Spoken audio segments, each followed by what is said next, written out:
We are indeed very happy to have you here with us. From Nepal, wherever you're joining from. I can see from London, from France. Bonjour, Lorena. Juste pour informer nos collègues qui parlent la langue française qu'il y a les services d'interprétation. Donc, bien vouloir choisir le service d'interprétation sur la plateforme Zoom et vous pouvez suivre toutes les conversations et pourquoi pas participer en langue française. Vous êtes la bienvenue. From Germany, Berlin, Guten Morgen, ein Frau. I hope I got it right. From Tokyo, Japan, I know no. Harriet from Ghana, it is saying, you are all welcome, ladies and gentlemen. We are indeed very happy to have you here. The first session where we are bringing the Ringo community together in 2026. In my context, in such unique occasions, the first for the year, we will ask you to turn to your neighbor to the right and to the left and to say hello. And that is when we are in a physical setting. And I'm tempted to say that, but knowing that we are on cameras, what I just want us to do is just go into the chat, choose any name that a colleague has written. So, for example, I have Senja from Finland. I will go into the chat and say, hello, Senja from Finland. How are you today? So I want to see those greetings coming in. The Ringo community is one in which we share our common concerns and our common wishes for the civil society ecosystem globally. And it is important that for this first session for the year or of the year 2026, we should connect with one another. And indeed, there is interpretation in Spanish as well. Hay interpretación en español disponible para esta sesión. Haga clic a el icono de interpretación y selección su idioma para ir solo el idioma interpretado. Haga clic a mute original audio. Gracias. So please, I hope my Spanish was fairly good. To those colleagues who are joining and can speak or follow the conversations in the Spanish language. So who are those sending the greetings? Great. Hello, Akio from Japan. Good to have you all here with us. Indeed, ladies and gentlemen, 2026 is a new year. It sounds promising for many organizations and many individuals within the sector. However, this promise from those few whom I've shared with comes on the foundations of, some degree of turbulence we encountered in 2025. The ecosystem was shaken, funding was shut down by some major players in the sector. What was the implication of that to many of us? And how are we showing up in 2026? Building from what we experienced in 2025. We will be having a session that will give us, as many of us, the opportunity to share, and we will be leveraging on the experiences of some actors vis-a-vis how they encountered the turbulence in 2025, thanks to wonderful colleagues of Peace Direct, who will be sharing some insights of a research they conducted towards the end of last year. And so before we dive into the session of today, permit me invite my colleague from the West Africa Civil Society Institute, Nancy Kusikan-Kam, who is the Knowledge Management Program Officer at the Institute, to give us a word of welcome. Miss Nancy, please, you have the mic. Thank you very much, Tim. And welcome, everybody. I'm seeing new faces. You are welcome to the Ringo community. I'm also seeing our old faces. Welcome to 2026. So, like Jim mentioned, this is the first session for 2026. And we want to create a space for us to take stock, to look at what has been happening across the system for the last year. Reflect the moment we are in and how we choose to show up this year. So let's take a quick look back of what has been happening. We all saw that 2025 gave us a shockwave throughout the global civil society space. There were sharp declines in traditional donors and funding, aid cuts, and I'm sure we all remember USAID. Yes, we saw what USAID happening to the sector. Some of you saw it as a big shock, but others like myself and my friends and similar friends in this space had not expected something like this to have happened. It was a threat that we have been talking about for a very long time, and it was more like a manifestation of what we expected to come that came or that hit us in 2025. But it wasn't only USA because there were other hits that came in the funding space in Europe. We have funding cuts or disruptions coming from France, coming from the Netherlands, the UK, Belgium. There were a lot of development aid cuts that happened across board. So it was a big blow. But like I said, for some of us here who have been talking about this, it was more like a manifestation of what we knew will come one day.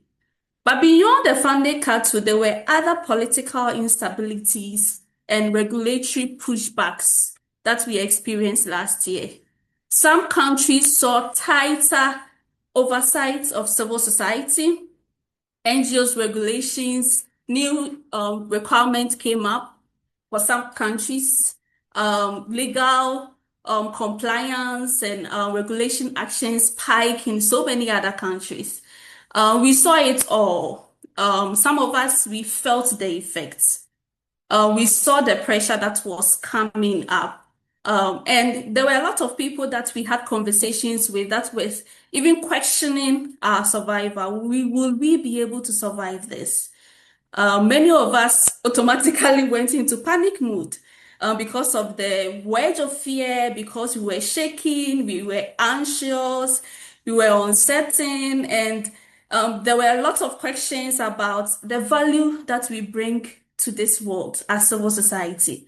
Are we even relevant? Why do we have to be cut off in a time like that? Some of our sisters organizations, some of our friends, some of our allies in the sector all got affected.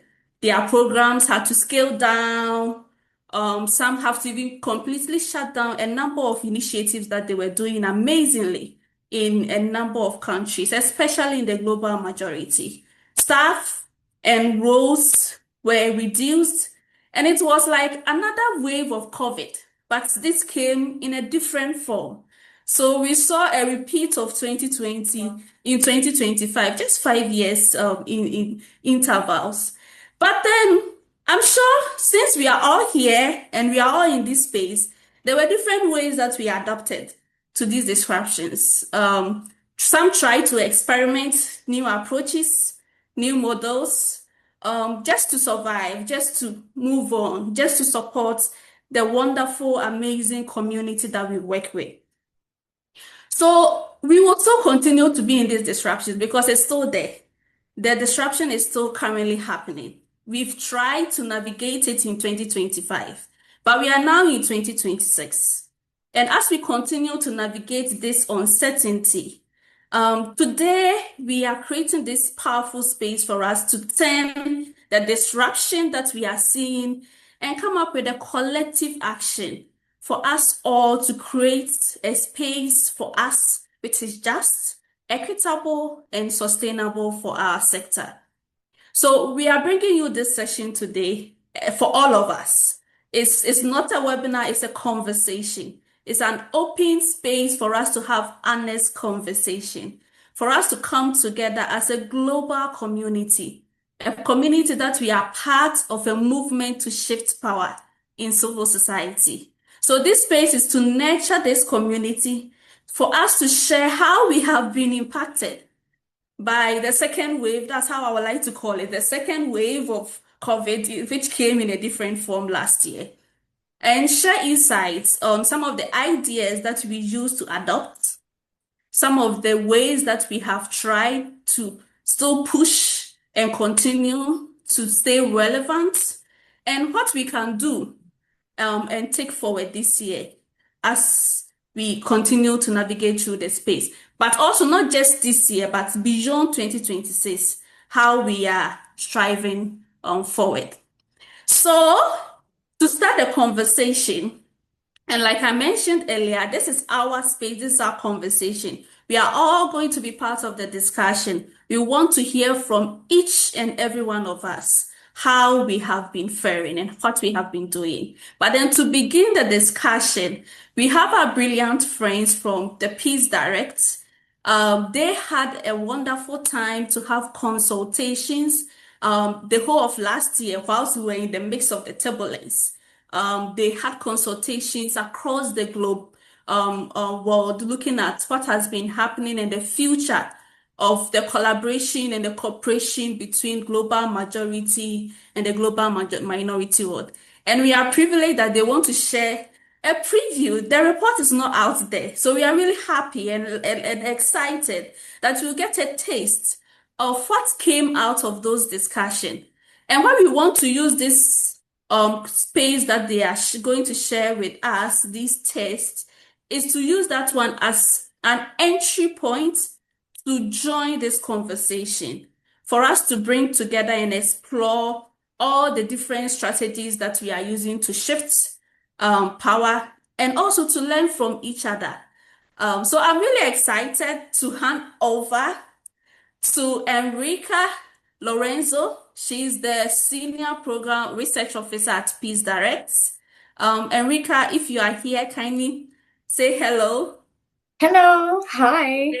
Great, Enrica. So Enrica has been leading Peace Direct research initiative when it comes to systems change. And for example, this particular global consultation, she led it, and we are happy to have her here. So she will take us through what she heard, and then we can use that as an entry point to have a conversation today. So over to you, Enrica. Thank you. Thank you so much. It is such a pleasure to be here. Nice to see you all. Thank you for the amazing introduction. I will share my screen now so you can see a very short presentation that I've prepared. So yeah, this is about a consultation that we've held last year. You've already heard about the context, you've experienced the context, but just to give you a quick sort of overview of why we did this. First of all, we held this global consultation in September 2025.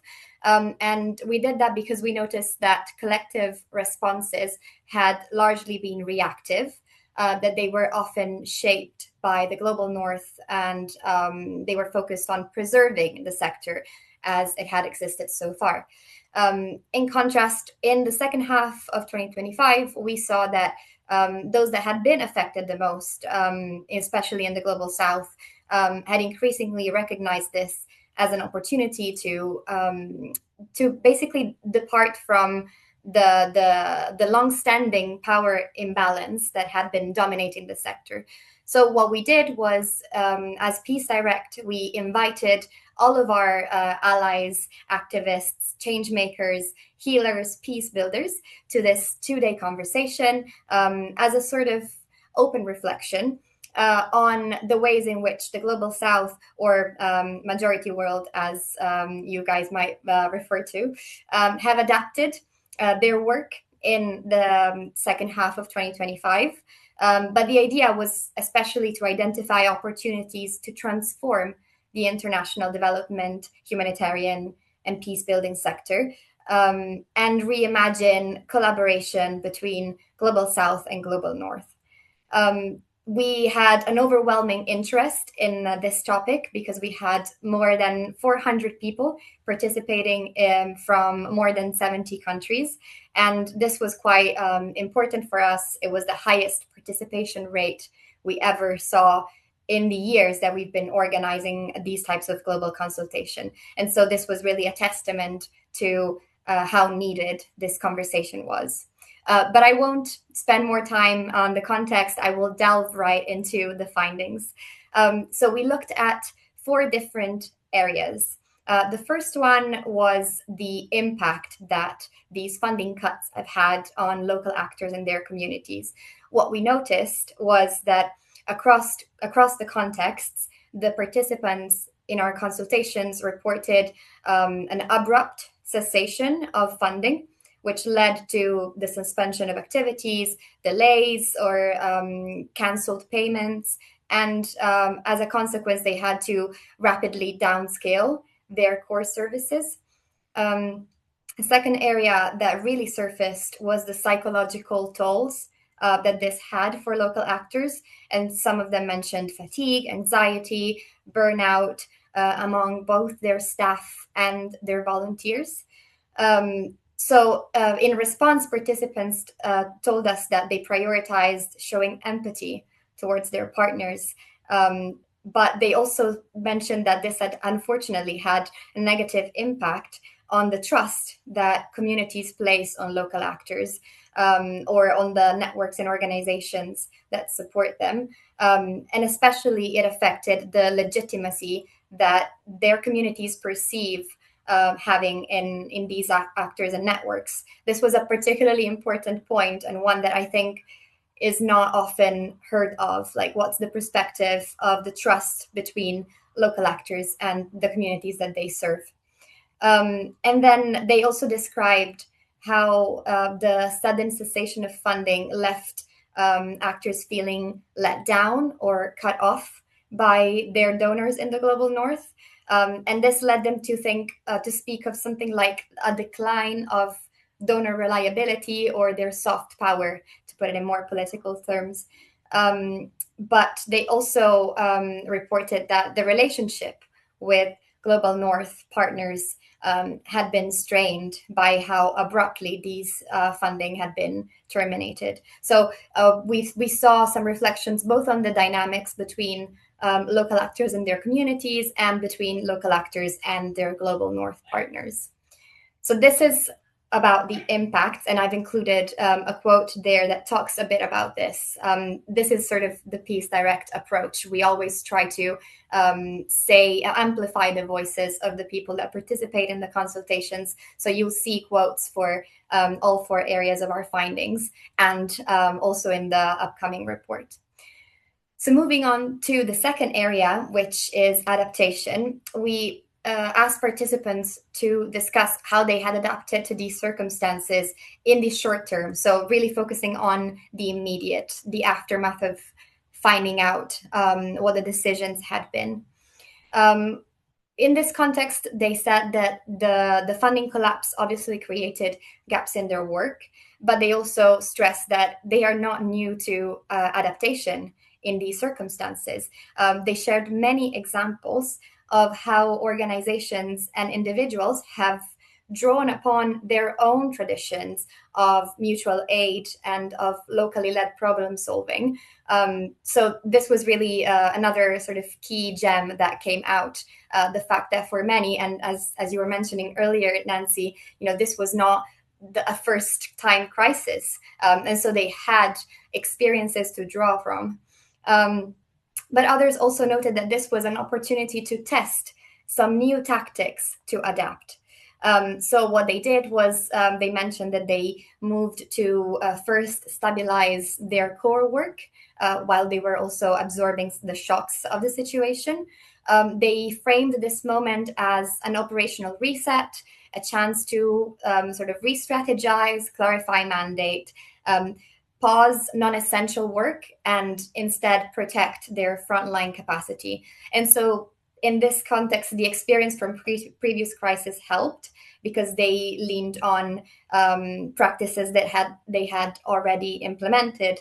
So contingency drills, peer support, established networks, including of volunteers, to keep them going. So there were also many examples of raising resources at home and income diversification to sort of fill the gaps that they had found themselves in. Some of these examples included incentivizing self-reliance. So, finding ways to make work with the resources that had already been available at that point, or on the opposite end, seeking to attract private funding, so new types of funding that wasn't linked to sort of institutional donor decisions. What really came through from all of the testimonies that we received was the resilience of local actors. Many reiterated the importance that they've always placed in non-financial resources. And this, so, things like the knowledge from others, or being able to share infrastructure. So this was really an attitude that they flagged naturally increases resilience in times of financial crisis. And so this is sort of another quote on, for example, indigenous resilient methods and South-South cooperation that really highlights this point. Moving on to the third area, we tried to focus on a more forward-looking approach. So beyond the short term, the immediate consequences, can we focus on strategies to resource with more agility and reimagine for more long-term stability? So in terms of agile resourcing, we noticed that participants asked for a series of changes that personally were not very new to us as Peace Direct. They refer to some issues that we know have been longstanding in the sector. So, for example, ending the automatic deference to external cycles of funding and instead recentering locally led resource mobilization models. And in saying this, they provided a lot of examples. So they said that there are diverse and emerging homegrown approaches, such as social enterprise pilots or partnerships with the private sectors where there is value alignment, and even sort of pooled funds of locally governed mechanisms. So these were all examples that participants themselves flagged as very good alternatives that they tried to turn to for more sort of sustainable strategies. But then we also heard, as I said, it was a global consultation. So we also had some participants from the global north, and their experiences varied, including the experiences the global south had of working with them to reimagine and restructure their resourcing. So some of them highlighted some helpful practices by global north donors that gave them greater flexibility, but others demanded sort of more from these partners. And they were urging donors and especially INGOs and intermediaries to fund local mechanisms, reduce friction, and back locally governed pooled funds. So all of these sort of new homegrown approaches for diverse fundraising. Among the practical advice that was shared with us were diversifying income early and protecting core services. And I think the most popular recommendation was investing in non-financial capital. So volunteers, knowledge, and trust were some of the sort of key elements that really gained more value in these circumstances, as well as coalitions that can help sharing tools and costs. And then sort of using this opportunity to try to plan for volatility. Finally, we went to the last area, which was this idea of reimagining the international cooperation system. Overall, what we heard from participants was that the current moment should be seen as a turning point. It's a crucial opportunity to change the model of the relationship so that allies in the global north support the global south's homegrown resource mobilization. There was a lot of still a lot of worry and disappointment at how these circumstances came about, but there was also a really strong sense of hope that this can be the moment to reshape the system essentially and recenter some of the key values that would make it more equitable. And so, for example, participants mentioned the need to leave behind colonial and paternalistic practices, such as having donor-driven agendas or short-term projects, or having very burdensome compliance requirements.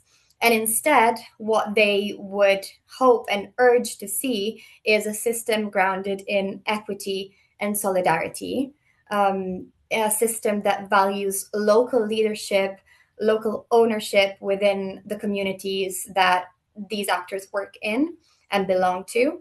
And a model that really recognizes the value and the local expertise and knowledge, and trusts local actors to design their own solutions and lead them. And then, interestingly, there were some calls to still make sure that this new system be underpinned by a decolonizing approach, recognizing that if that wasn't the case, then we would be at the risk of repeating and perpetuating and recreating the same forms of oppression and inequity that have already characterized the current system for too long. And so the final quote exactly encapsulates all of this, going from charity to co-creation, from dependency to partnership. I've spoken quite a lot. I hope the translators haven't found it too fast. As you can see, there's a lot to pack in there. But I'm grateful for the opportunity to be here with you, and I look forward to hearing your thoughts and additional insights on this. Thank you so much. Thank you so much, Enrica. You can see the thumbs up, the hearts being shared. You made such complex findings to sound so not only sweet to the ears, but also easily digestible.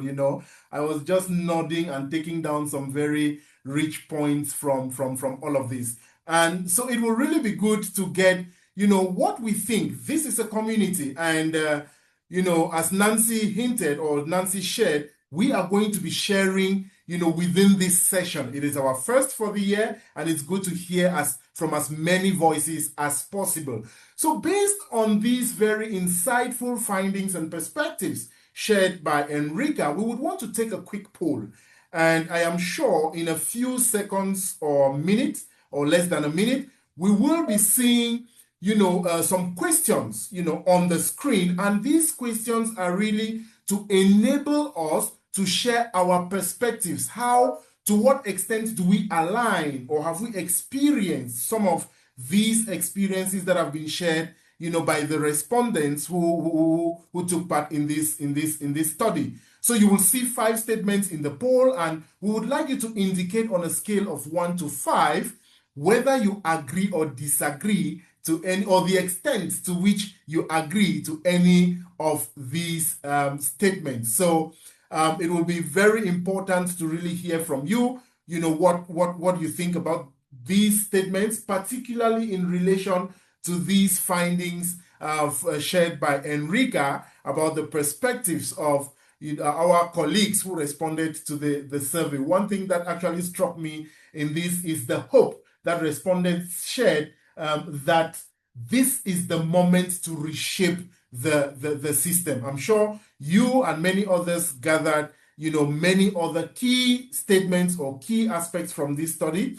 that can relate to our work or can influence our work moving forward. But it would just be good to just get your impressions about these questions that have been shared on the screen. I'm sure you can see them on your Zoom screen now. There are just a few questions with a rating from 1 to 5. 1 being strongly disagree, right up to 5 standing for strongly agree. Where do you fall on that spectrum? So I or my partners were impacted negatively by the funding cuts from a major minority world donor in 2025. That is the first question. Where do you stand with that from a scale of 1 to 5? 1 being for strongly disagree and 5 for strongly agree. The second question, I or my partners took this moment as an opportunity to test something new in 2025. Do you strongly disagree to this or you agree to this? Feel free to tick on the scale from 1 to 5, 1 being strongly disagree and 5 for strongly agree. Then the third question, this context brought some positive consequences for me or my partners. So please rate, 1 being for strongly disagree and 5 for strongly agree. The fourth, I think a new post-aid system centered around local actors is possible. I think a new post-aid system centered around local actors is possible. Do you strongly disagree to this? If so, then tick 1. If you strongly agree to this, tick 5. If you are neither on strongly disagree or strongly agree, tick on a number closest to where you fit closely on that spectrum. And for the last but not the least question, question number 5, I believe decolonization is still relevant in a post-aid system. Do you strongly disagree? If so, tick 1. Or if you strongly agree, tick 5. If you do neither strongly disagree nor strongly agree, but you fall somewhere within that spectrum, feel free to tick any of the numbers, 2, 3, or 4.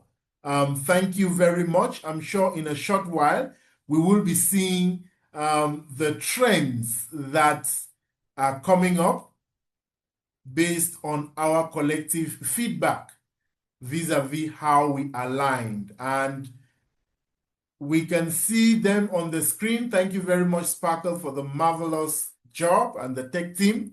For the first question, I or my partners were impacted negatively by the funding cuts from a major minority world donor in 2025. And 59% of us here strongly agree to that, and 24% agree. So most of us here present were impacted significantly by the funding cuts of a majority world donor. So the second question, I or my partners took this moment as an opportunity to test something new. And again, many fall within 3 and 4.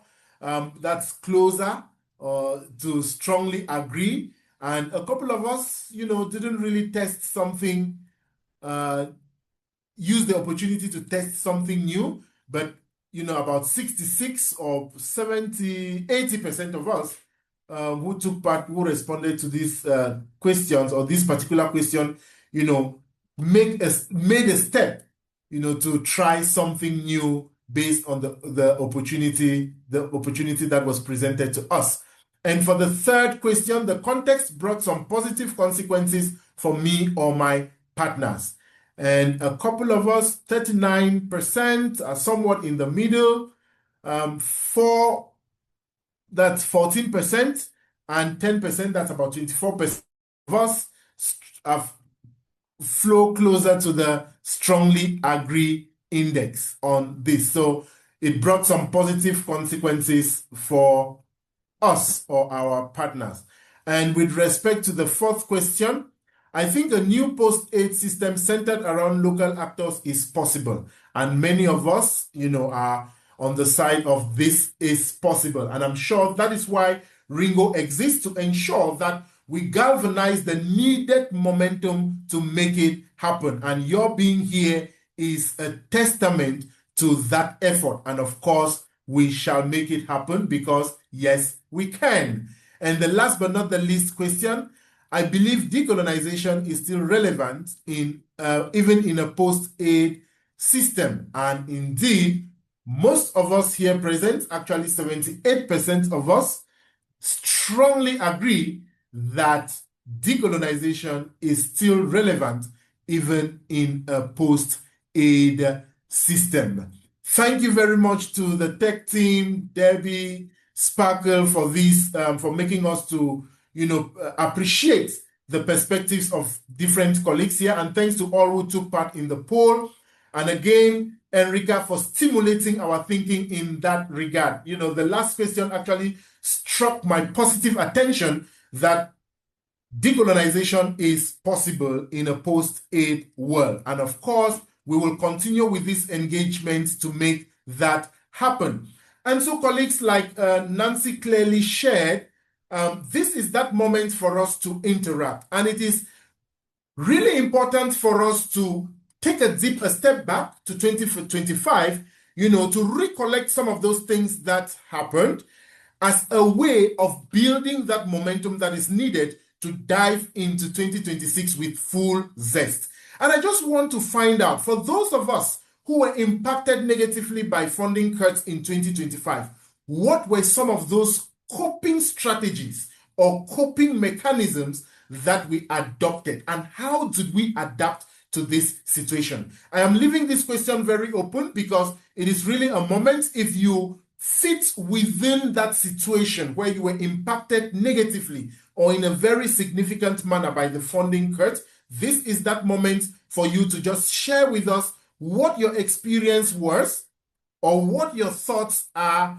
on this. And it will really be good for us to really hear from any of us. Meanwhile, we have some colleagues.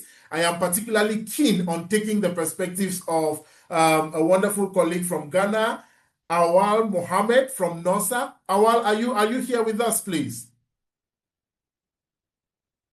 I think I saw you at some point. And NOSAC is doing some great work supporting women in the women and youth in particular in the northern regions of Ghana to support them with economic empowerment initiatives. And I'm sure they might have an experience to share vis-a-vis the funding cuts and how that really impacted them. But the floor is really open. Colleagues, you can equally share in the chat and, let us just get that impression, from any of the colleagues in the room. What was the situation like, and how did you bounce back from that situation? Anyone from Ghana, from Sierra Leone, from Nigeria, from Zimbabwe, from Zambia, South Africa, who would like to share? India, the Philippines, Nepal? Thank you very much. The question has been shared in the chat. I can't see anyone responding to that. But Enrica, maybe while waiting for someone to, raise the hand or take the floor. And Enrica, I would just want us to have a quick conversation around this. I am sure the study you conducted, gathered some perspectives from the organizations that fall within this bracket. That is, they were hit hard by these funding cuts. In your engagement with these organizations, what was your impression? What did you gather vis-a-vis their ability to bounce back and bounce back strongly, hopefully? Thank you for the question, Jim. I think, first of all, we heard a lot of interest in being heard. And that was sort of one of the reasons why we had a plan to hold this conversation, to give space, to rebalance also the conversation around the direct experiences of the people who had been impacted. So we heard that in some cases it was devastating. A lot of health programs that were critical to many people's survival had to be paused, if not canceled. We heard, for example, of people who relied on that funding to provide critical transportation to hospitals or HIV medication and education programs, and all of those had to be paused. So there were we deliberately left a lot of space for people to share about their experiences, because we recognize that there's a lot of trauma that happens when these decisions are taken, and the impact they have tends to be summarized in numbers, and that's not what we might want to give space, or at least not always, right? Like, we need to hear their stories as well. And so when we did that, we also heard the wonderful stories of exactly what you were saying, how people bounced back, and we heard about having honest conversations with community members about, the difficulties that organizations were facing, and really trying to pull the resources that they had together. So, for example, we heard of organizations that switched from sort of staff-based networks to volunteers, and community members were, made themselves available to become volunteers so that at least those organizations could have some support of that level. And equally, we heard of, the show of empathy and support that many received from their donors who, despite the circumstances, stayed strong, and they did the bare minimum that they could by, for example, reaching out to their partners and saying, we know that the situation is critical. We're very sorry that this is happening to you, and we're here and we listen. Even if they couldn't do anything, they couldn't commit more funding, for example, but at least they opened that space for an honest conversation to hear from their partners. And I think that was a beautiful demonstration of empathy, both from the communities that were affected, that really poured out all that they had available to support the organizations that served them, and from the allies that have some degree of power, even if that's not immediately leading to additional resources and money, but it still shows that trust and solidarity were really important in these circumstances. I think that really affected us as a team, hearing those testimonies. Thank you very much for sharing that, Enrica. That is quite insightful and inspiring, to see how organizations were coming out of that, despite the situation. We have Maria Donata. As an Italian NGO, she has written in the chat, as an Italian NGO, we have not been hit directly by the funding cuts, for example, from the USAID, but indirectly, yes, and a big yes, since many international organizations that were used to have many US funds now are relying more on EU funds, which is still our main donor, thus reducing the overall envelope available. Moreover, and far more important, we saw dramatic effects on many African NGOs and CSOs worldwide, deeply affected by these funding cuts, which engages us even more via persons to search and find potential diversified funding. Not so easy. Thank you very much, Maria, for sharing that. And at some point in this conversation, we would really want to learn from those organizations that have been able to bounce off and, identify new ways, diverse ways of mobilizing resources to drive their agendas forward. We will be coming shortly with that reflection. And please, if you have that experience, do not hesitate to share with everyone here. Janet, I can see your hand raised. It will be good to hear from you. What is running through your mind, and what experiences have you had or have you encountered in your work in Kenya or East Africa or Southern Africa, vis-a-vis how organizations, are coming off strongly in 2026, despite the turbulence of 2025? Thank you. I hope you can hear me. Yeah, you can. Okay. So I'm speaking from the perspective from the South. I live in Kenya.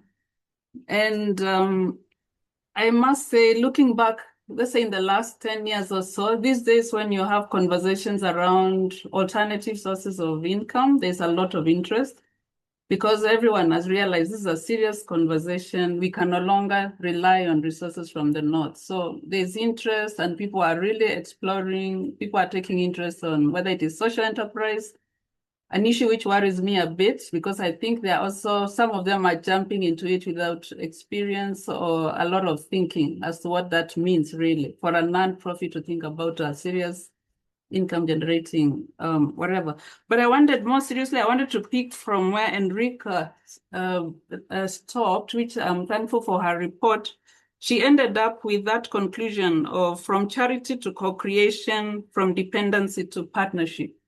And basically what I'd like to point out too is that even as we think about moving in this direction, we must remember where most organizations or most communities have been left at, or have been, or were at the point this happened, especially in terms of the mental state of their orientation after many years, 20 plus 30 years of just being, I feel like bumping on the head and telling somebody, this is what you're gonna do. You know, I want you to do this. This money is for this. It's not for that. It's not for your caucus or whatever. When that happens to you over many years, you develop a certain kind of a mindset. And even if somebody tells you, let's do a partnership, why should I trust you to have a partnership? Why should I trust that you have a genuine thing about co-creation? So the truth is, we need to begin where people are, or where organizations are, or where the communities who are working are. And let's not assume that you can have a level partnership when you don't start at a level point. There is need, especially in the South, most of the South, to invest in approaches that would kind of normalize, grow confidence, help people trust, help people know this is, I mean, and in a sense, acknowledge that we probably got it wrong in the past, and it's time to get it right. It's time to actually genuinely have conversations. I'm being serious, for example. I'm being serious. I really want to know what matters to you, which programs would make sense to you, and ensure they are locally owned, locally driven. Thank you. Thank you very much, Janet, for sharing those very insightful words, and hinging them on the need, to promote locally led development. I think that is really quite critical, and we really do appreciate, your thoughts on that. Josephine Lavoie, please, you have the floor. Thank you. Yes, thank you very much for this very insightful report. And I think it gives us an opportunity, or gives us a ground on which to build what is more lasting. Because I think after 60 years of depending on global, on external funding, without necessarily centering communities, without necessarily centering the leaders within those space, we see that it has not yielded much. So I see it as an opportunity. Yes, we have a lot of things collapsed, a lot of work collapsed, but it also created a space for learning. And we shouldn't take that learning for granted. I think we should start from the point of learning. And I think I will slightly differ from Janet, though I agree with what she says, that I think co-creation, if we could really actually push co-creation and say, let's begin with the communities, let's co-create, even if it is the North, let's co-create. So I think identifying how to co-create from the very start, so that the projects or the programs or whatever work is being put forward is more sustainable, like thinking through the processes, thinking through the leadership, so that it's whatever happened has happened. It's good to say it happened, we're all in it, we didn't do it, so we can't put the blame anywhere. We just pick up and say, what do we learn? And pick up from there and say what we co-create and move forward with, in terms of the communities, in terms of the need, in terms of the organizations we work with, in terms of the leaders within those spaces, and in terms of also just I know peace directors talk about building that coalitions, or building those movements that are not extractive, and really working against those who extract from others, and calling them out, because we still realize that those who have more money, have the better leaders, are in certain spaces, they call the shots. They're the ones who do everything, and still they remain the smaller community-based organizations that are grounded, are right on the ground. The ones who do the small work every day still are left behind. So I think this report is very important. And we just need, I think, to have another meetings and other meetings to unpack the different sections of them and see how we rebuild. Thank you very much. Josephine, I Thank work you. with third sector builders. Thank you. Fantastic, Josephine. And don't go away. Don't go away just yet. You made something, you made a very short statement that we've learned from what happened. And I'm really just keen on following up on that. Of course, that learning would have delved into some positive outcomes for the sector. What do you see as some of those positive fruits that have emerged from the lessons that were derived, from all what we encountered last year? Your mic is muted. And please, anyone can join even in the chat, or you just To raise your think, hand. yeah? There's always Yes, need to please. pause and think. So I believe that many people in many organizations, many individuals in these spaces, we've been able to pause and think and just rethink how development can be done with lasting. We need to think and call ourselves out and say we need to be less extractive, but just build. I think collaborative partnership, we cannot do it alone. So we need the partnerships, we need the collaborations. But I think the positive that came with the closure is the ability to pause and think.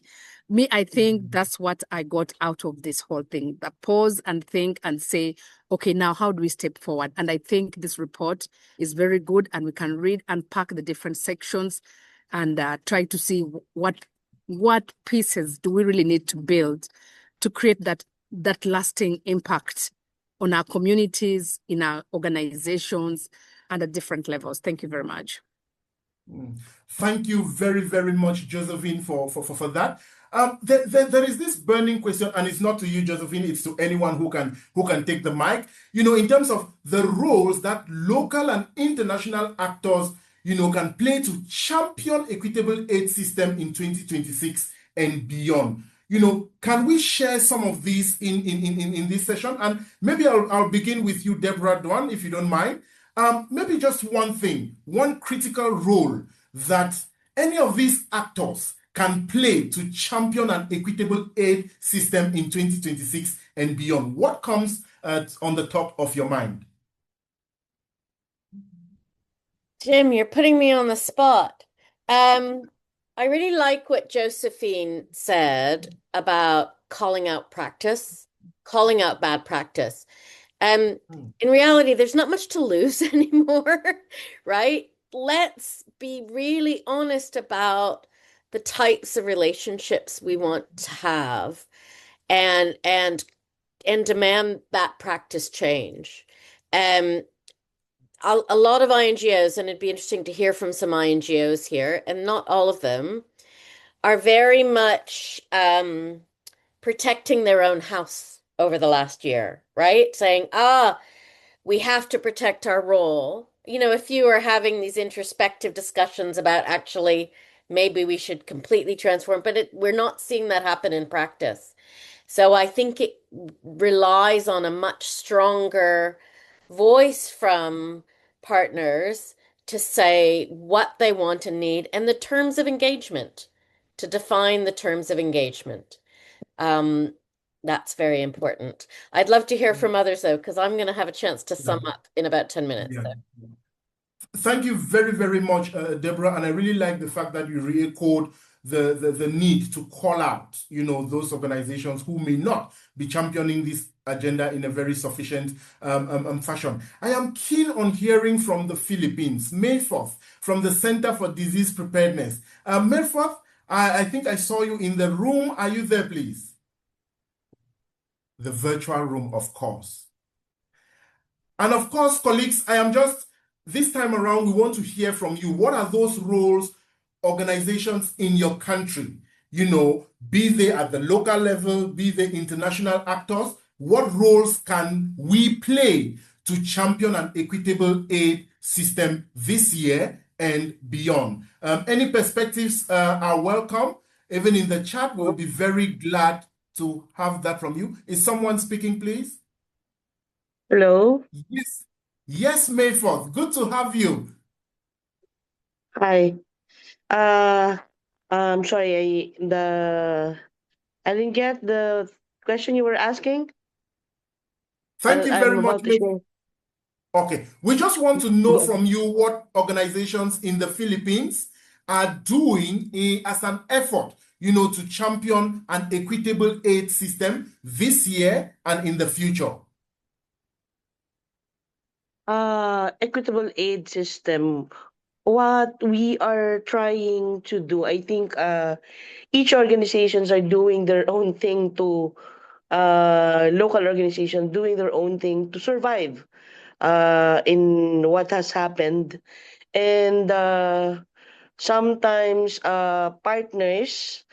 We have so many networks here, and sometimes they we do help each other in order to come up with funds and to be creative in whatever we have. When we for example, in our organization, when we had our when we had our cut, the equitable partnership that we had was we made sure that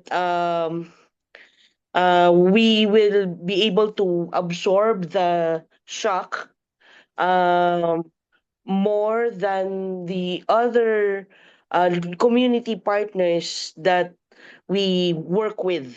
Meaning, in instead of them having no more aid, we try to um uh, okay, I'm sorry, my mind is always because it's quite at night now.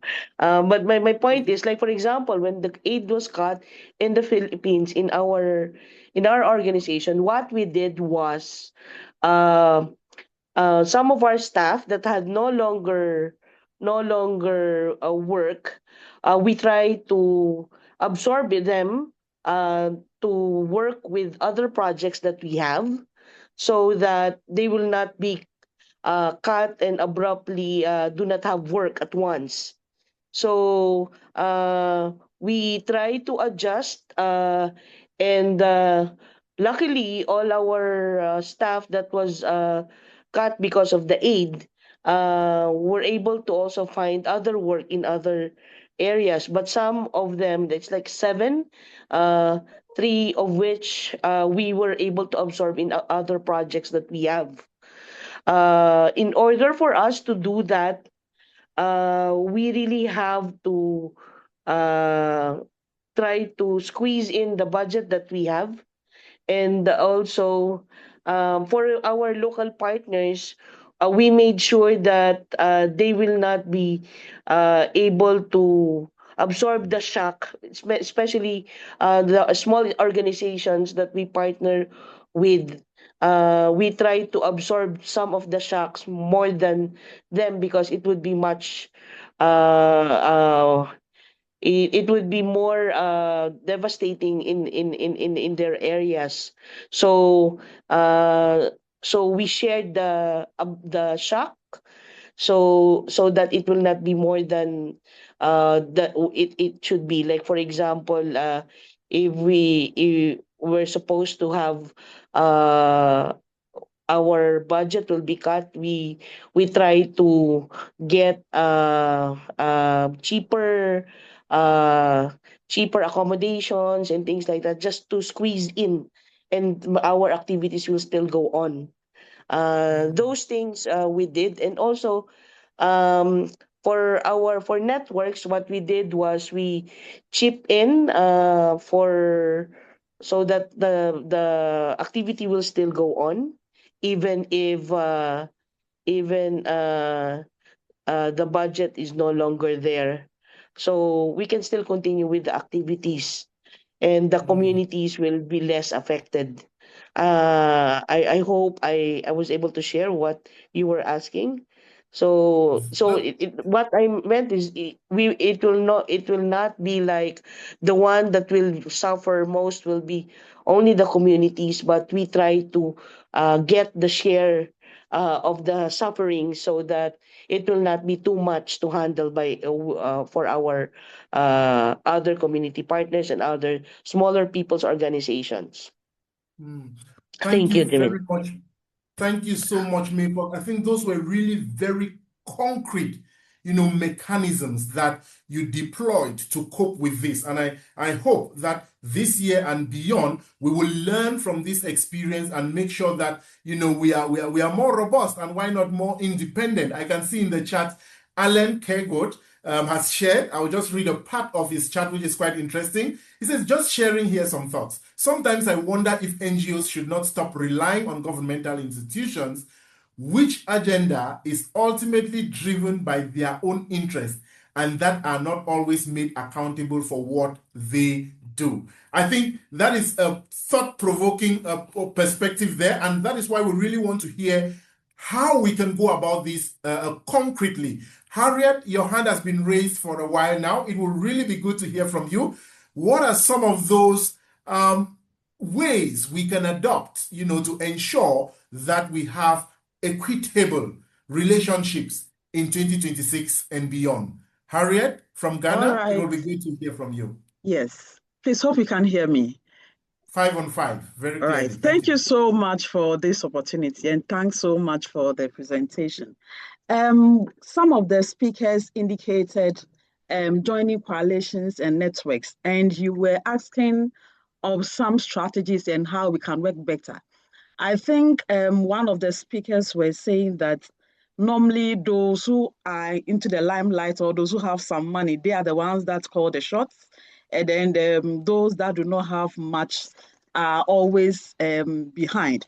But there is a network that I have joined before, and this is the strategy we use that helped to support a lot of people who are within a coalition or a network.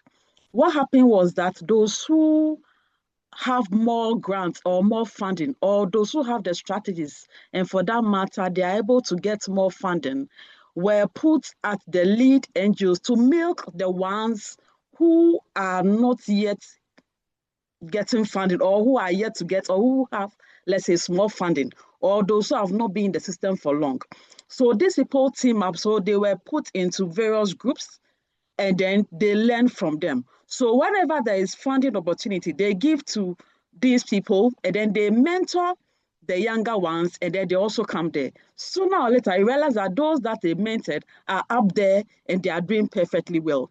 So I think that if you're able to adopt these strategies, everybody will have a take within the network or coalitions. And together, when you join and you work together, you are always able to get to the limelight and get more stuff. And then also we spoke about funding.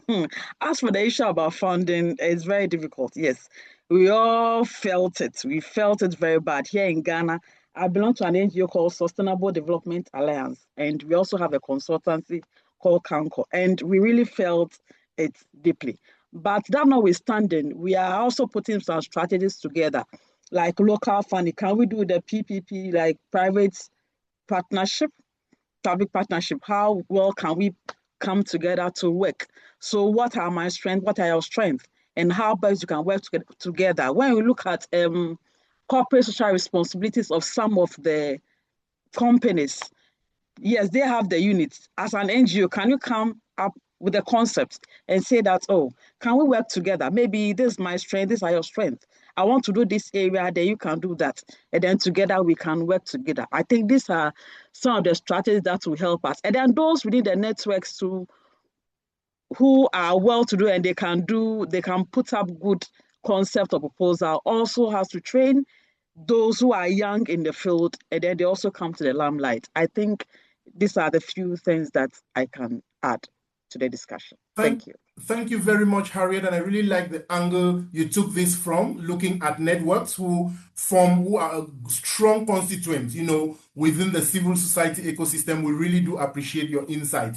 Idrisu in the chat says, local and international actors can champion an equitable aid system by sharing power. Local actors lead in identifying needs and delivering context-appropriate solutions, while international actors provide flexible funding, support capacity building, and promote fair partnerships and inclusive decision making. Thank you very much, Idrisu, for sharing. Josephine, I saw your hand raised at some point. I don't know if you still want to make that point.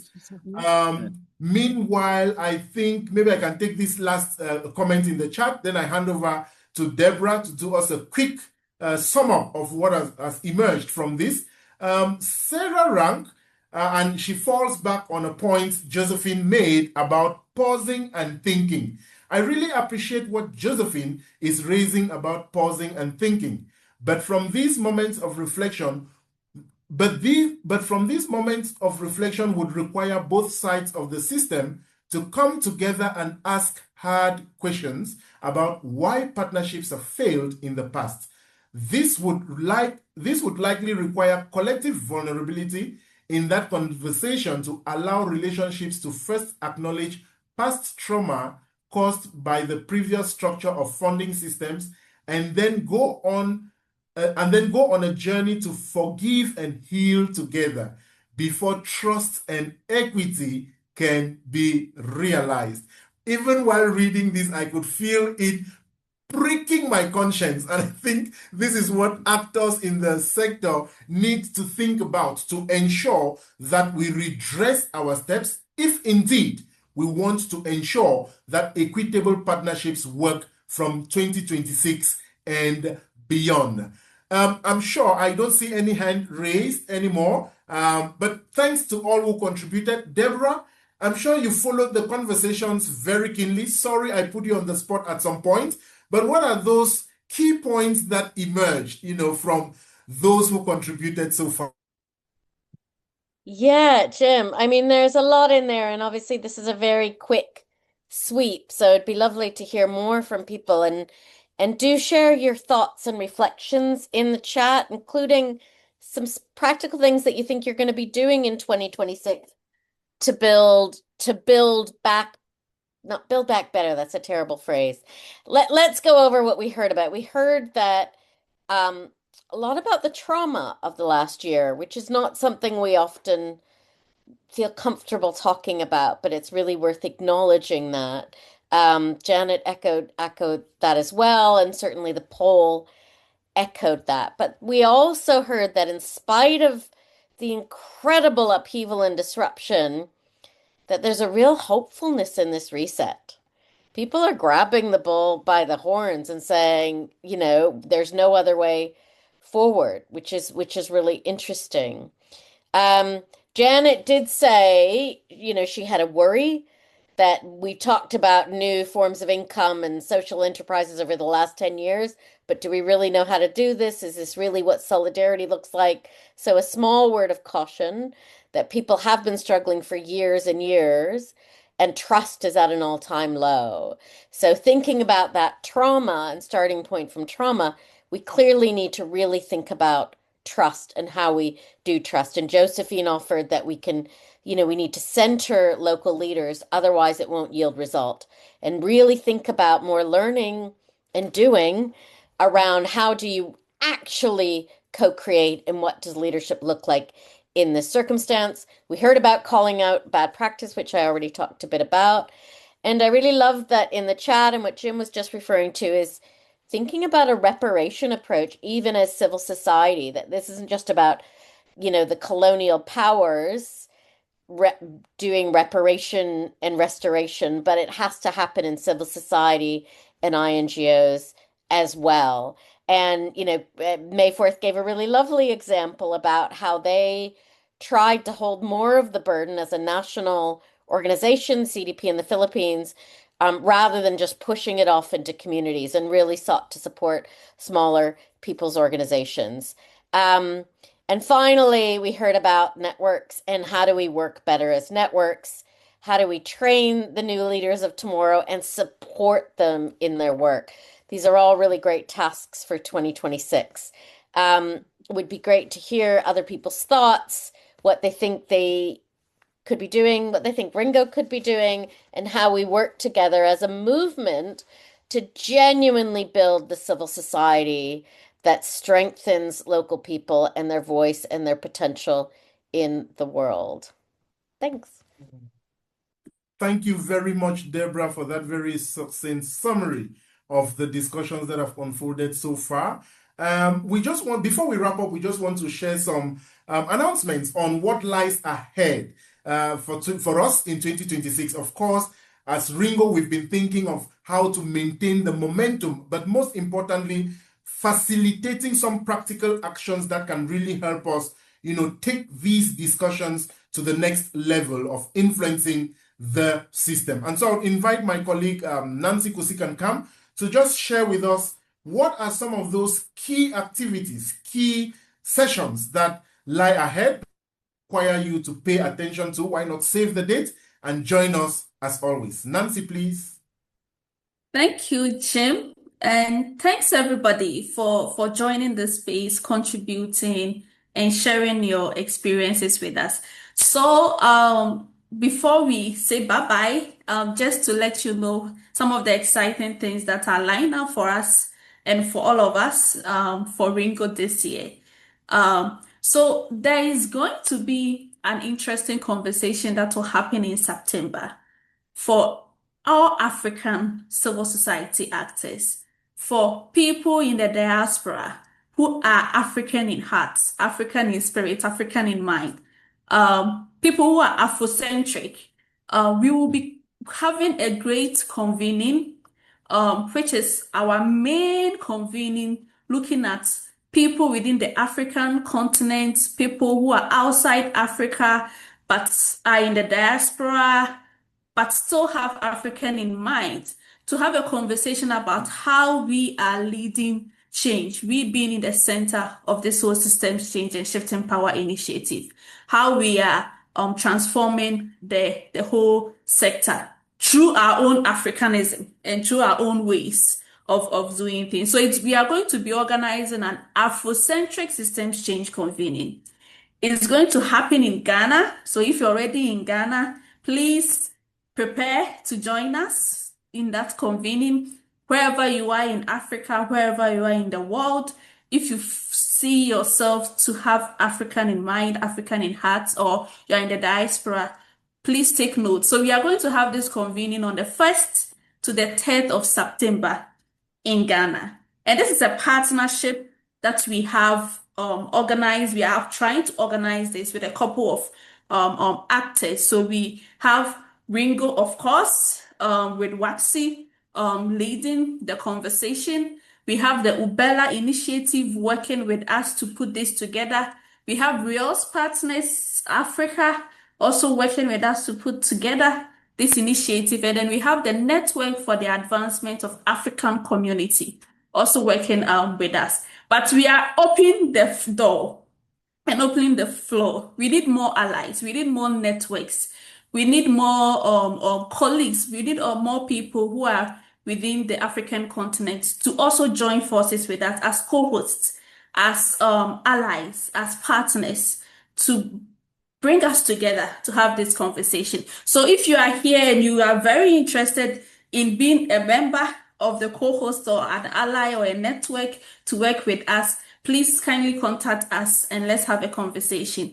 And also, please save the date 1st to 3rd September. We want you to prepare to come to Ghana for us to have this important conversation. So that is one interesting thing lined up for us. Secondly, we have also been working extensively to expand and strengthen our collaboration with the actors in the biodiversity, environment, and climate justice space. I think we all are aware that this conversation is for all sectors across board, but we've realized for some time now that the partners in the humanitarian development, peace, security, are striving and they are involving themselves a lot, unlike our colleagues in the biodiversity and environment space. So we've become very intentional to bring them also, to carry them along and bring them along into this conversation because it is for all of us. We are all part of the system. So we have been trying to gather some insights to look at what is the situation when it comes to the challenges that we are facing in shifting power and in systems change within partners in the climate justice space. So there is a survey that we have put out there. My colleagues will share it in the chat. The survey is targeting majority world partners who worked in the biodiversity, climate justice, conservation, environment. I think we have several ways we can term the group to give us some insight on what is happening to their end. And very soon, please watch our space. We will also be reaching out to the funders and the INGOs who support work around environment and climate justice to also hear their voice. And at the end of the day, what we are trying to do is to have a conversation with these two actors for us to look at what could we do to support this sector or specifically to align to their unique needs and priorities. So that is also one of the things that have been happening, and please just watch out for that. Our Ringo innovations are still ongoing. We are still having the reverse call for proposal cohorts, and I know a couple of you here on the call are already part of our reverse call coaching cohorts. So please help us continue to spread the word of the reverse call. We will keep on sharing learnings and insights of what is happening in the reverse call. We will soon be there will soon going to be a Spanish cohort where our partners from Latin America, our Acapulco team, will be organizing another cohort for the Spanish people in Latin America on the reverse call. So if you are here and you're in Latin America, please watch out for that and register to be part of the Spanish cohorts. Lastly, last year, you realized that we had monthly spaces for us to come together and connect with each other, the Ringo Connect sessions. We are starting it again this year. So this month, the last Friday of every month is when it's actually the last Wednesday of every month is when we organize these sessions. So expect to receive the first invitation for the first session for 2026, which is going to happen on the 25th of February. That's the last Wednesday of this month. So please, you are invited. Share it with your colleagues, share it with your allies, and let's all connect and learn together. So these are the major highlights of some of the things that are lined up. There are a lot more that we'll keep on sharing. We'll keep on sending it also over. So kindly sign up to our newsletter if you are not on our newsletter to get up to date and information on what we are doing on Ringo. But before we say bye-bye, we want to get your feedback on how this conversation has helped you or has strengthened your discussion or how this conversation has been. So there's a link that will also be shared in the chat for you to give us feedback today about the session. And I think the links will be shared in all languages, so you can share your feedback in English, in French, and in Spanish. You can go ahead and give us your feedback. Your feedback is very important for us to shape that conversation as a community. So that is it from my side, Jim. I will hand it back to you to help us close today. Thank you very much, Nancy, and we look forward to receiving your feedback vis-a-vis how this session has unfolded. Thank you all for your time, dear colleagues. We very much look forward to your continuous engagement, your continuous participation in these sessions, because that is the community we have, and we are holding onto this community in every effort that we are making to shape the civil society ecosystem in the direction that we want. Remember, the finding from the report by Peace Direct holds that many of the respondents hope that this moment we are in is giving us the opportunity to shape the future. With Ringo, we will work collectively to ensure that we shape the future of civil society in the direction that we want it to go, most importantly, for the good of all of mankind. Thank you all, ladies and gentlemen. Have a wonderful morning, afternoon, evening, or night, wherever you're joining from. And see you in our next session. That will be on Wednesday, the 25th of February. À bientôt. Au revoir. Merci beaucoup. Gracias.